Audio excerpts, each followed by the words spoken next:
Assalamualaikum warahmatullahi wabarakatuh. Yang terhormat Bapak Ibu dosen dan guru penguji uji kinerja PPG dalam jabatan tahun 2025. Perkenalkan, saya Asri Nurmalis Budiani SPDI, salah satu guru di SMP Negeri 259 Jakarta, sekaligus sebagai mahasiswa PPG dalam jabatan tahun 2025, Angkatan 3 di LPTK Universitas Islam Negeri Syarif Hidayatullah Jakarta. Dengan nomor induk mahasiswa 42500 14068. Pada hari ini, Senin, 13 Oktober 2025, saya akan melaksanakan uji kinerja di SMP Negeri 259 Jakarta pada kelas 9 dengan materi proses penyembelihan dengan model pembelajaran problem based learning. Selamat menyaksikan.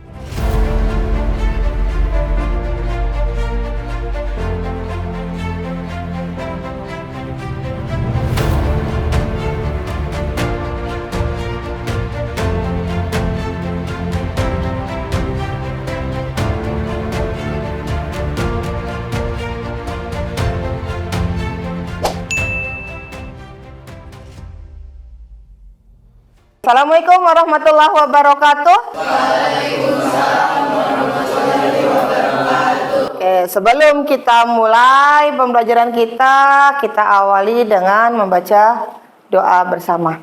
Ketuanya silakan dipimpin untuk berdoa. Baik teman-teman, sebelum kita belajar, alangkah baiknya kita berdoa terlebih dahulu. Berdoa dimulai.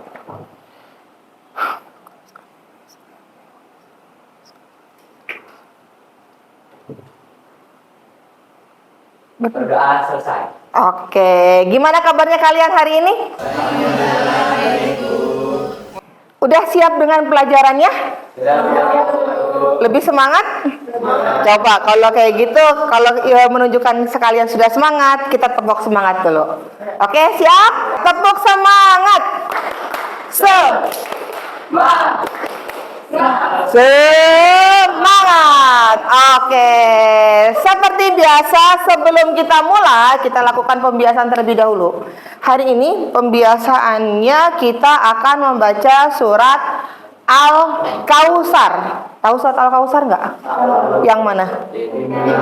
Oh, Inna atau Inna. Oke, kenapa kita baca surat ini? Karena materi kita masih berhubungan dengan penyembelihan dan kurban juga akikah. Silakan Bim, dipimpin untuk pembiasaannya.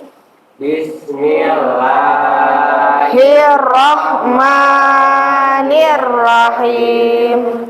Inna a'tainakal kautsar fasholli li rabbika wanhar. Inna syani'aka huwal abtar. Shadaqallahul azim. Alhamdulillah. Surat Al-Kausar ini sebenarnya maknanya banyak. Salah satunya adalah tentang kurban.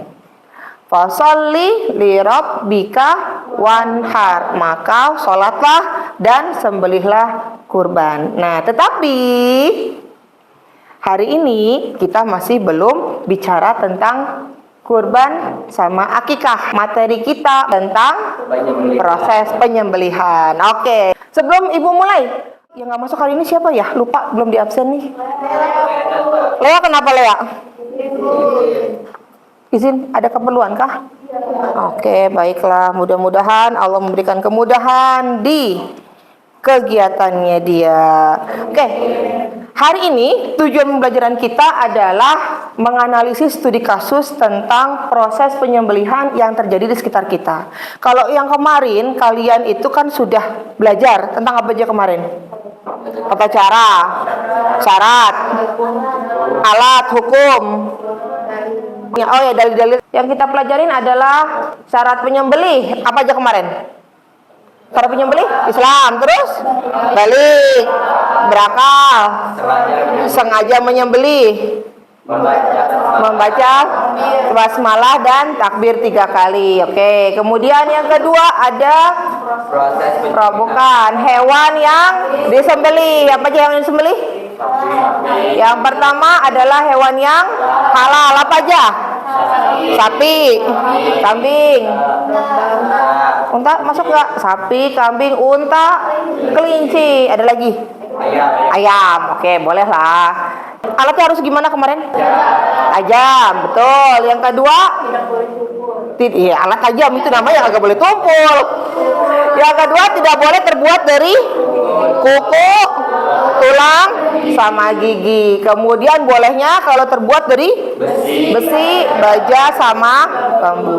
Bambu boleh ya. Oke, lanjut. Selanjutnya adalah tata caranya. Ada berapa macam? Apa aja? Tradisional. Dan mekanik. Yang tradisional, yang pertama harus putus 3 urat. Yang kedua, menyiapkan lubang darah. Yang ketiga, menghadap kiblat. Lambung kiri ada di sebelah bawah. Leher ada di bagian di atas lubang darah. Yang terakhir, seperti proses motong biasa. Oke, minggu lalu kita udah ngelihat video lagi disembelihnya. Walaupun ada yang ngelihatnya sambil nutup mata karena nggak tega, tapi ya begitulah namanya proses penyembelihan. Yang kedua, dengan cara mekanik atau dengan menggunakan mesin. Nih, harus apa aja? Baca doa ketika menyalahkan. Oke, yang selanjutnya menyiapkan hewannya. Kalau kemarin disiapinnya bagaimana? Di video, nah digantung. Kalau ayam kakinya digantungin dulu. Kalau sapi kemarin diapain? Dirotet. Bukan dirotet ya, masukin ke tabung, baru kemudian diputer atau dirotet. Oke, kemudian mesinnya harus dalam keadaan baik. Saudaranya apa aja? Menghadap kiblat. Ingat, ayo. Berarti kalau misalkan nggak menghadap kiblat boleh dong? Boleh. Nah, iya. Sunnah loh. Kalau sunnah berarti wajib nggak? Enggak. Berarti kalau misalkan kamu asal motong madep ke sono, boleh. Karena itu hukumnya sunnah. Betul. Kemudian mengasah alat potongnya. Yang ketiga, menyembelih di pangkal leher. Kalau menyembelih di pangkal leher, unta di mana? Di bawah. Unta. Nah, kalau unta biasanya kalau sapi kan biasanya langsung di leher. Di kambing juga. Kalau unta yang di bagian bawah. Kenapa di bagian bawah? Karena kalau unta tinggi, kalau kita mau nyambik atasnya susah. Maka yang diambil adalah pangkal leher bagian bawah. Oke. Ada yang hukumnya makruhnya proses penyembelihan. Yang pertama, menyembelih dengan alat yang kurang tajam. Kenapa nggak boleh? Betul, karena akan menyiksa. Yang kedua, menyembelih dari arah belakang. Jangan nyakitin dulu belakangnya dulu. Jadi jangan begini, tapi dari bawah. Oke, siap. Kemudian menyembelihnya sampai putus batang lehernya. Ini ada kejadian banyak. Kalau orang awam mau motong, daripada takut 3 urat itu nggak kepotong, akhirnya sampai dan udah tajam, pas akhirnya kebelesat yang kedua kalinya sampai putus batang lehernya. Dagingnya gimana, Bu? Dagingnya tetap halal. Dagingnya halal, tapi makruh. Makruhnya gimana? Kalau halal, kemudian halal dan sah, maka kamu ketika makan itu kamu bisa dapat pahala. Tapi kalau makruh, halal, tapi ketika makan ya kamu nggak dapat apa-apa. Gitu.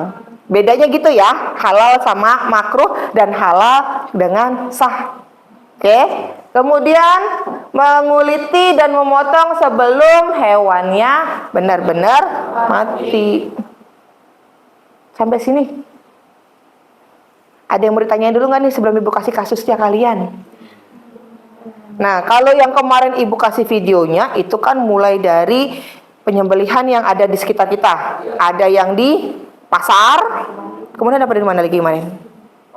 Mesin ya? Yang mesin berarti yang pabrik, betul. Yang di rumah pemotongan hewan. Kemudian yang di sapi juga biasanya dijagal-jagal. Ya, terakhir yang kita lihat itu kalau nggak salah kemarin ketika potong kurban di masjid.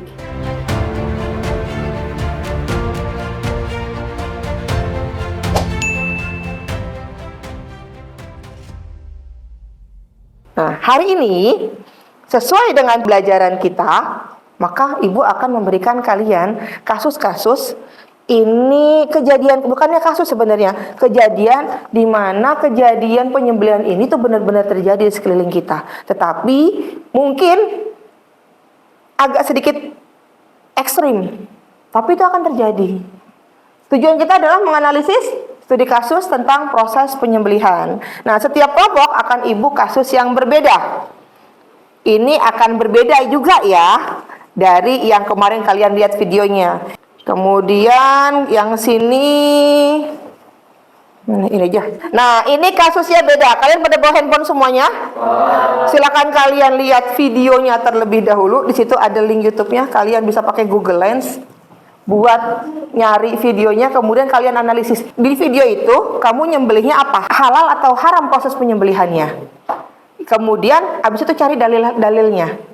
Ayat Al-Quran yang mendukung. Misalkan kelompoknya Reza akan ngomong, Bu, menurut saya kasus saya ini hukumnya proses penyembelihannya halal.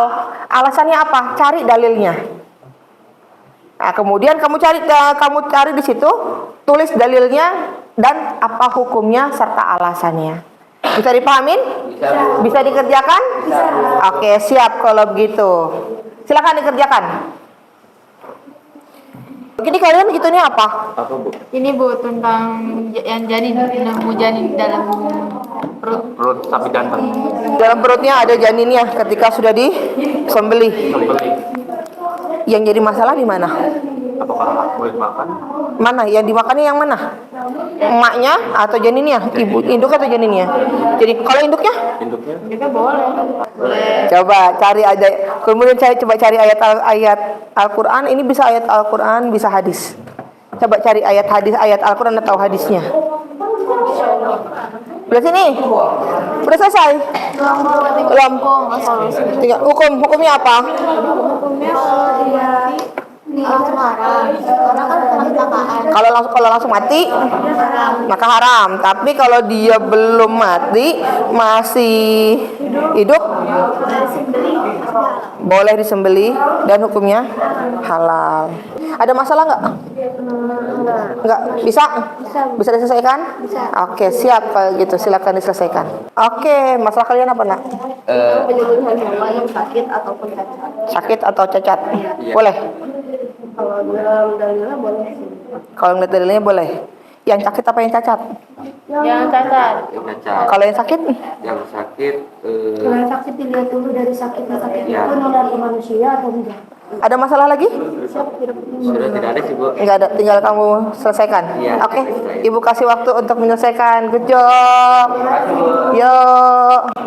Oke, udah selesai semuanya? Bisa kita presentasikan? Bisa.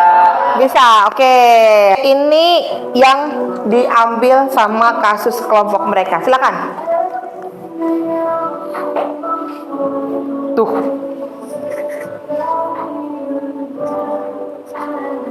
Nah, ini kasusnya mereka ya.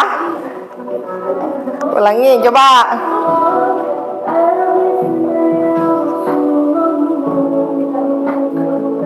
Masih sempat nggak tuh? Jatuh. Ada gerakan nggak? Ada. Oke, siap. Silakan. Assalamualaikum warahmatullahi wabarakatuh. Waalaikumsalam warahmatullahi wabarakatuh. Kami di kelompok 1 akan menyaksikan hasil studi kami mengenai kasus sapi yang terjatuh dari jurang saat ingin disembelih. Nah, kasus kita ini sapi yang ingin disembelih terjatuh ke dalam jurang. Nah, untuk dalilnya ini disebutkan dalam Quran surat Al-Maidah ayat 3 bahwa hewan yang jatuh ke dalam jurang kemudian mati sebelum sempat disembelih dengan cara yang benar, maka haram dimakan. Namun, jika hewan itu jatuh tetapi masih hidup, hewan dapat disembelih dengan cara yang benar hingga dagingnya menjadi halal. Hukum di dalam Islam, haram jika hewan mati sesudah jatuh dan belum disembelih. Halal jika hewan masih hidup dan disembelih dengan benar. Solusi yang tepat dari kasus tersebut adalah penempatan hewan di tempat yang aman dan jauh dari bahaya. Yang kedua, penjagaannya yang ketat dan diikat kuat tanpa menyakiti hewan tersebut. Oke, jadi intinya untuk kasus hewan yang jatuh dari jurang, boleh kita sembelih? Kalau masih hidup boleh disembelih. Kalau masih hidup, boleh disembelih. Dagingnya boleh kita makan? Boleh. Kenapa boleh kita makan? Karena matinya karena sendiri, bukan karena jatuh itu. Oh, matinya karena disembelih, bukan karena jatuh ya. Ini mungkin kasusnya kayaknya nggak bakalan mungkin terjadi di Jakarta, tapi jangan salah. Di Jakarta banyak gedung bertingkat. Kalau yang kita lihat ini memang adanya di jurang, tapi kalau di Jakarta kita punya banyak apartemen. Siapa tahu ada yang miara ayam, ada yang miara, kalau kambing susah ya, apalagi sapi ya. Ayam lah ya. Di bagian balkon itu kan ada apa kayak ada pagernya. Tapi nggak tahu tiba-tiba itu ternyata ayam bisa lolos jatuh dari lantai 13. Mungkin awalnya dia bisa terbang, kan bisa terbang Bu, benar dia bisa terbang. Tapi ingat, batas kemampuannya juga nggak sama kayak burung. Kalau misalkan jatuhnya dari lantai 13 sampai dengan lantai 7 dia masih terbang, lama-lama dia capek, akhirnya kan langsung cebluk jatuh. Kalau dia ayam itu sempat disembelih, maka hukumnya jadi halal. Tapi kalau udah jatuh kemudian sampai bawah langsung mati, maka kita nggak boleh makan. Kenapa? Karena udah mati duluan, dia namanya sudah jadi bangkai. Boleh dimakan? Tidak. Oke, terima kasih untuk kelompok 1, good job. Silakan kembali ke tempat. Assalamualaikum warahmatullahi wabarakatuh. Waalaikumsalam warahmatullahi wabarakatuh. Ini kasus yang ditemukan sama teman-teman kalian. Di masjid atau perumahan atau yayasan perumahan Muhammadiyah Kebaikan Baru Riau. Ditemukan janin. Tapi jantan yang saat itu telah disembelih ternyata Ini ada janinnya ya. dua janin di dalamnya. Aduh. Menurut keterangan yang diunggah kembali oleh akun Instagram Memo Medsos Official, kejadian ini terjadi hari Senin 17 Juni. Ustadz Zulkifli yang melakukan penyembelihan sapi jantan dalam unggahan video yang beredar viral ini juga memberikan pernyataannya bahwa 5 ekor sapi yang dikurbankan di Masjid At-Taubah semuanya jantan. Intinya udah dapat ya. Kelompok sana intinya sudah dapat kasusnya apa? Oke, silakan. Kasus kalian apa? Kemudian tadi hukumnya apa? Monggo. Assalamualaikum warahmatullahi wabarakatuh. Waalaikumsalam warahmatullahi wabarakatuh. Ingin mempresentasikan hasil diskusi kami. Yang pertama, kami ada mendapatkan kasus bahwa penyembelihan sapi yang ketika dikuliti ditemukan janin dalam perut induknya. Kita akan mengidentifikasi masalah, dalil, dan analisis. Kita mendapat dalilnya yaitu hadis riwayat Abu Daud, Tirmizi, dan Ahmad yang berbunyi zakatul ajanini zakatul ummi. Penyembelihan janin yang masih dalam kandungan adalah penyembelihan induknya. Solusi yang tepat itu memotong saluran napas, makanan, dan darah, menyebut nama Allah saat menyembelih. Oke, intinya ini masalahnya di mana sih nak? Janinnya, bukan di induknya. Kalau di induknya gimana? Kalau di induknya udah termasuk halal karena kan disembelih sesuai persyaratan tertentu. Oke, permasalahan yang ada adalah janinnya. Maksudnya janinnya ini masalahnya apa? Janinnya boleh dimakan apa enggak? Oke, kalau dari segi hadis, ya mungkin boleh dimakan karena tadi disebutkan penyembelihan janin itu adalah penyembelihan induknya. Kalau induknya udah disembelih, berarti janinnya juga sebenarnya halal untuk dimakan. Tetapi tinggal kita tega apa kagak? Tega apa enggak? Ngelihat itu janinnya aja tadi masih kecil banget, mau kita makan belum ada dagingnya. Betul nggak? Kalau kita nggak makan juga mubazir. Solusinya gimana? Nah, boleh, betul. Daripada kita jadi orang yang mubazir, temannya setan, lebih baik kita olah itu janin yang ada, tetapi jangan kita yang makan, tapi kita kasih ke hewan yang lain, binatang lain yang bisa makan daging tersebut. Ya, tega nggak tega, betul. Tetapi itulah yang terjadi di sekeliling kita. Dan mungkin akan terjadi suatu saat lagi nanti ketika kalian sudah dewasa dan kalian menjadi pengurus masjidnya. Oke? Ada pertanyaan sampai sini? Jelas? Oke, terima kasih untuk kelompok 2 good job, silakan. Assalamualaikum warahmatullahi wabarakatuh. Waalaikumsalam warahmatullahi wabarakatuh. Oke, sekarang kelompok yang paling terakhir.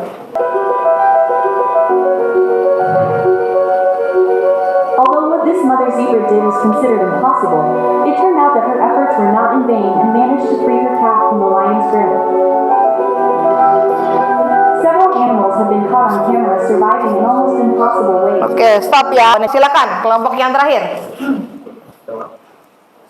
Assalamualaikum warahmatullahi wabarakatuh. Waalaikumsalam warahmatullahi wabarakatuh. Kami dari kelompok 3 akan mempresentasikan hasil diskusi kami. Yang di kasus yang kami dapatkan adalah penyembelihan hewan yang sakit ataupun cacat.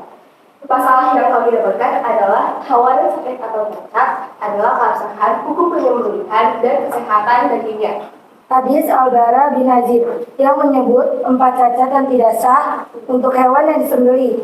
Hadis Al-Bara yang menyebutkan 4 cacat yang tidak sah untuk hewan yang dikurbankan. Oke, dikurbankan ya.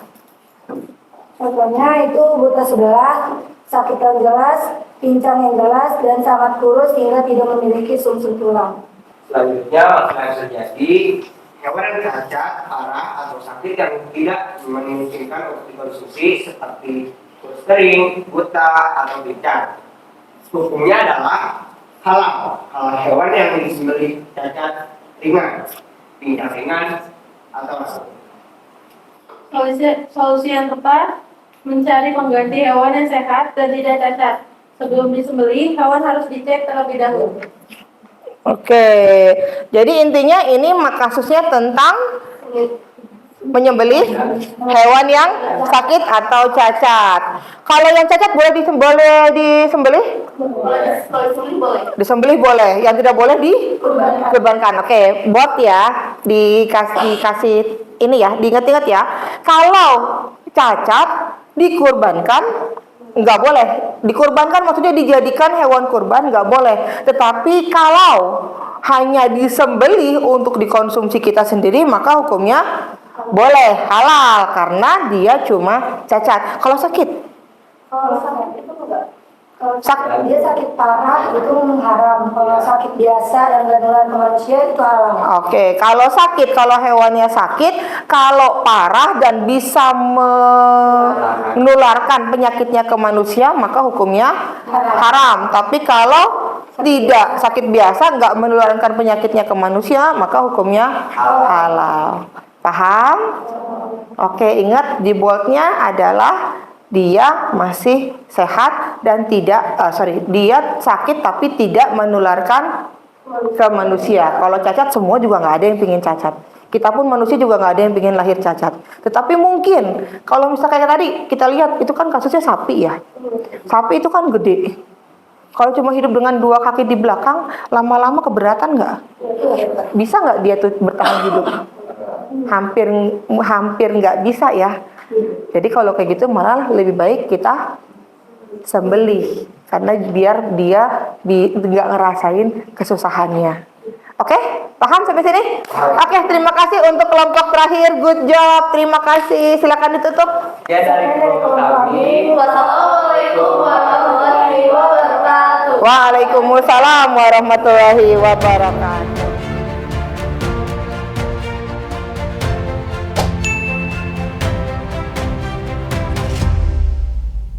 Ternyata kasus-kasus penyembelihan yang ada di sekeliling kita itu luar biasa banyak. Tadi ada yang jatuh dari jurang. Tapi kalau jangan mikirnya kita itu jangan dari jurang doang.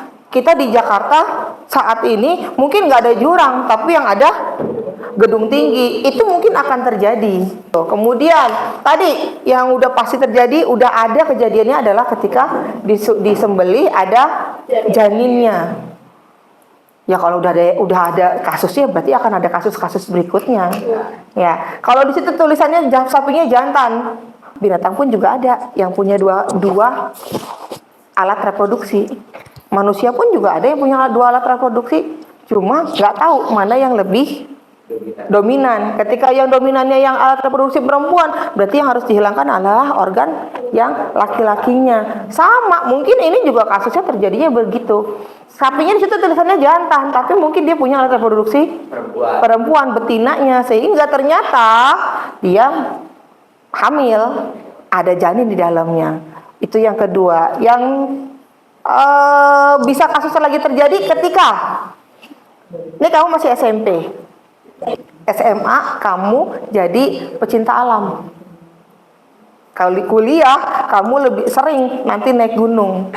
Pas lagi di gunung kamu tersesat, nggak ada makanan. Ya Livi ya, ya. Fokus dulu lah. Oke. Nggak ada makanan. Kemudian yang terjadi gimana? Kamu nemuin ayam hutan. Kamu nggak ada makanan, tapi nemuin ayam hutan. Mau makan ayam hutannya nggak bisa, karena nggak ada pisau. Yang harus dilakukan apa? Cari tadi alat penyembelihan. Selain besi, ada baja, ada bambu. Kaca boleh nggak? Boleh, tapi dengan catatan kacanya harus tajam. Ingat, proses penyembelihan yang paling penting adalah tidak menyakitkan. Berarti kamu harus bisa ngasah kacanya sampai setajam mungkin, sehingga kamu hanya cukup satu kali sayat atau 2 kali sayat, udah mati, terputuslah 3 urat yang ada. Ingat, jangan dari belakang tapi dari depan. Dan itu berarti kamu sudah tidak menyiksa hewan. Oke, sampai sini cukup? Cukup, bisa dipahamin? Oke, terima kasih kelas hebat, good job. Nah, sekarang sebagai penutup kita kuisis. Ibu pengen tahu kalian udah sampai sejauh mana sih pahamnya? Siap dimulai? Siap. Itu handphone ada kuotanya? Ada. Oke, siap. Sebentar. Nathan. Jabira 4. Sudah siap? Oke, kita mulai.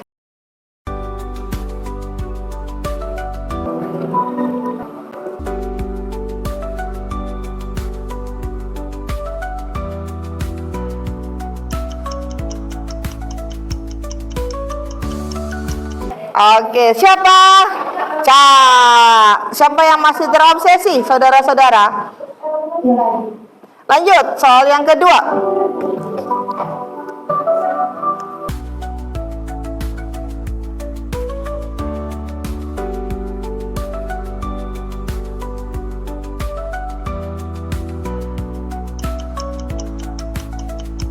Bisa? Oke, lanjut.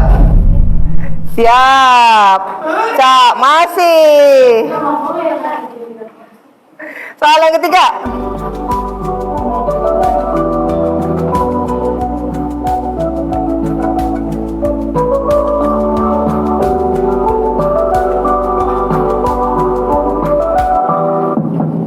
Iya. Yang mau ngalahin Raisa siapa nih?